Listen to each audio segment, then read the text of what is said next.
Baik, Ibu mulai. Assalamualaikum warahmatullahi wabarakatuh. Waalaikumsalam warahmatullahi wabarakatuh.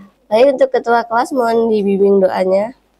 Baik, untuk mengawali pelajaran pada siang hari ini, alangkah baiknya kita berdoa menurut agama dan kepercayaannya masing-masing. Berdoa dimulai.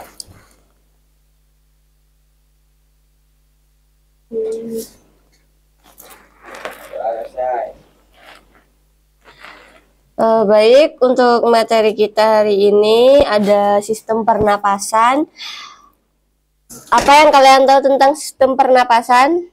Untuk menghirup Udara. Ya. Di sini sistem pernapasan pada manusia, organ yang digunakan untuk menghirup oksigen dari udara serta mengeluarkan karbon dioksida dan uap air. Dalam proses pernapasan, oksigen merupakan zat kebutuhan utama. Oksigen pernapasan diperoleh dari udara dan lingkungan sekitar.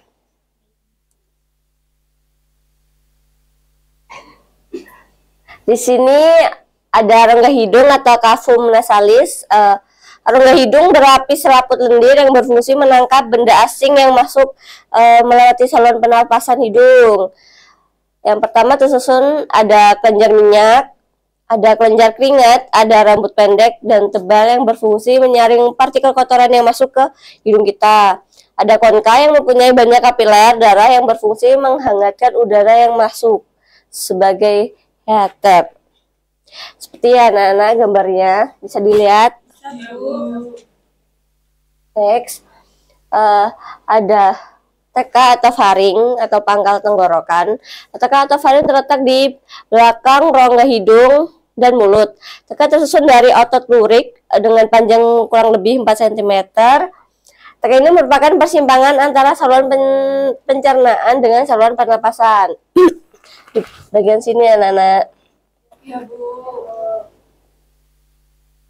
Next. Di sini ada pangkal tenggorokan atau laring. Pangkal tenggorokan atau laring terdapat sebuah kutub yang disebut epiglotis. Epiglotis ini berfungsi mengatur jalannya makanan dan udara bernapas sesuai dengan saluran masing-masing. Di samping ini itu ada pangkal tenggorokan, terdapat pita suara yang merupakan organ penghasil suara pada manusia. Di sini ya anak-anak.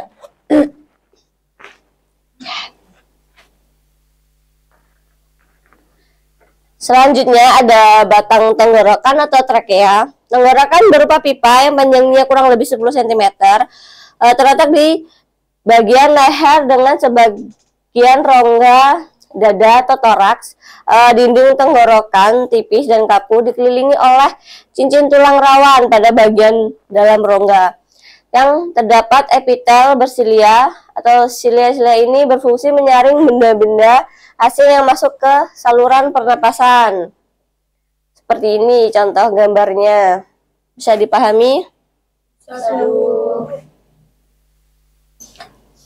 Selanjutnya ada cabang tenggorokan atau bronki atau bronkus.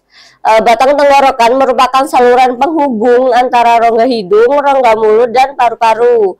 Dinding batang tenggorokan atau trakea tersusun dari cincin-cincin tulang rawan yang di dalamnya terdapat rambut-rambut getar atau silia yang berfungsi menyaring pernapasan. Cabang tenggorokan atau trakea menjadi dua bagian, yaitu bronkus kanan dan bronkus kiri. Struktur lapisan mukosa bronkus sama dengan trakea, hanya tulang rawan bronkus bentuknya tidak teratur dan bagian bronkus yang lebih besar, cincin tulang rawannya melingkari lumen dengan sempurna. Bronkus cabang lagi menjadi bronkiolus. Seperti ini anak-anak ya. Paham? Paham, Bu. Selanjutnya ada alveolus. Alveolus merupakan struktur berbentuk bola-bola mungil dan gelembung-gelembung paru-paru yang diliputi oleh pembuluh darah atau epitel pipih yang melapisi alveoli, memudahkan darah di dalam kapiler-kapiler darah mengikat oksigen dari udara dalam rongga alveolus. Seperti ini. Contohnya.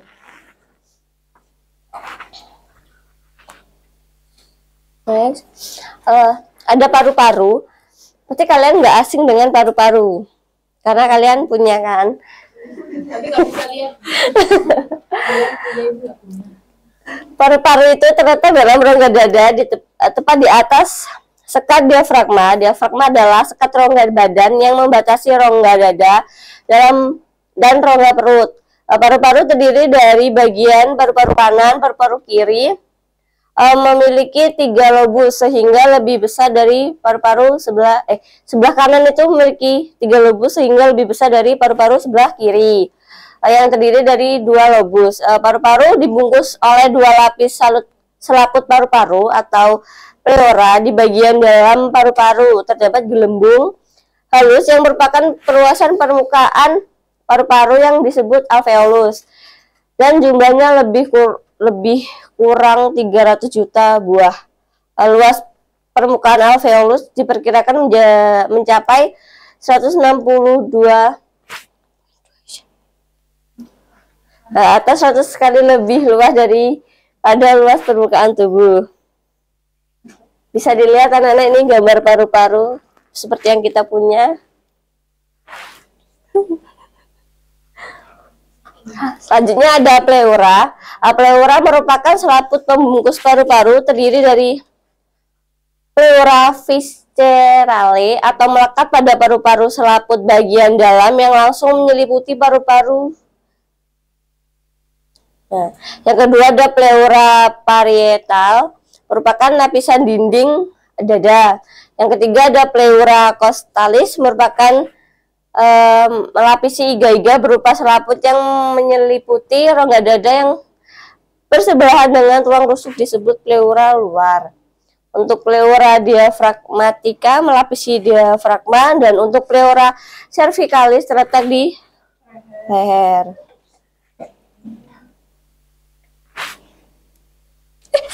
Pecah. Masih udah habis loh punya.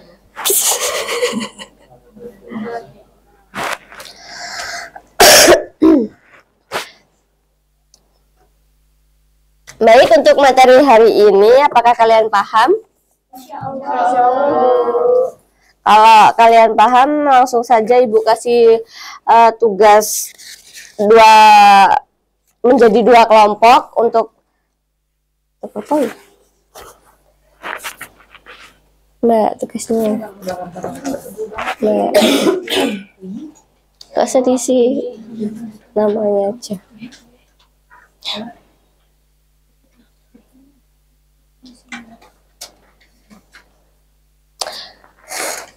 Kalau yang susah bisa dibuat PR, nggak apa-apa. Maksudnya yang susah, yang mudah dikerjakan dulu gitu.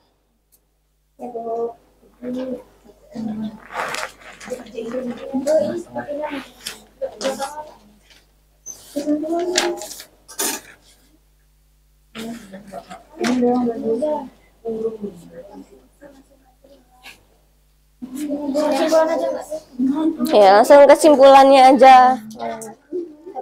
Apa?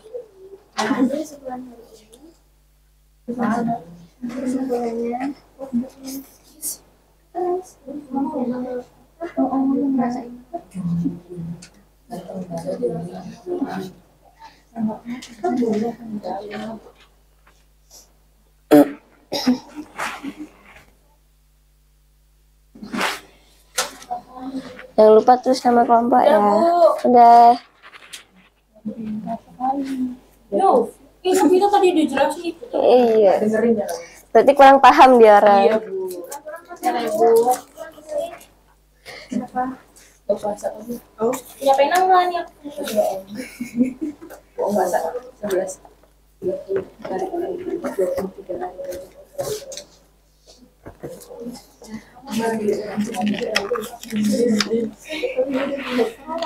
Semuanya emang kalau nggak punya dia mengapa dia? Kita nggak ada harapan juga dia Udah. Ya.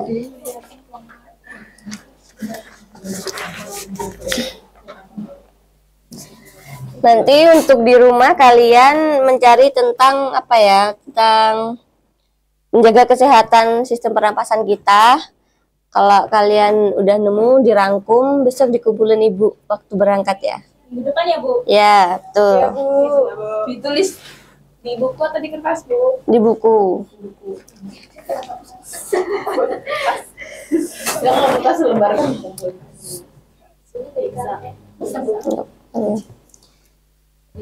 Jadi kalau kalian sudah paham materi kita hari ini, Ibu cukupkan sampai di sini.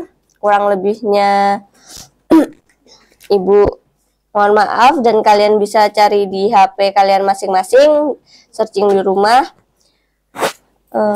Ibu akhiri, wassalamualaikum warahmatullahi wabarakatuh. Waalaikumsalam warahmatullahi wabarakatuh.